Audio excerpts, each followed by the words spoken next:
ऐं उन्हनि खे ऑफर ऑर्डर नथा ॾिना वञनि। जॾहिं नौजवान लिस्ट बि खणी आया आहिनि, उन्हनि सॼी जेका रिपोर्ट खणी आया आहिनि त हिन डिस्ट्रिक्ट में हिन तालुके में हेतिरियूं सीटूं ख़ाली पियूं आहिनि। जॾहिं सीटूं बि ख़ाली पियूं आहिनि त पोइ नौजवाननि खे ऑफर ऑर्डर छो नथा ॾिना वञनि, इन्हनि खे छो परेशान कयो वञे थो।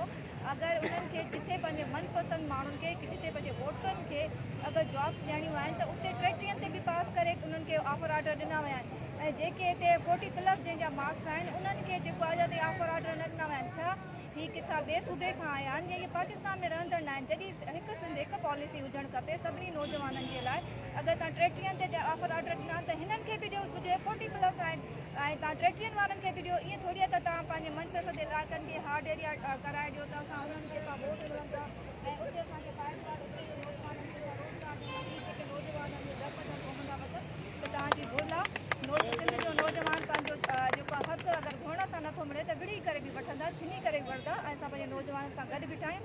ॿी त अफ़सोस जी ॻाल्हि इहा आहे त सिंध जे तालीमी मयार कहिड़ो बहितर आहे।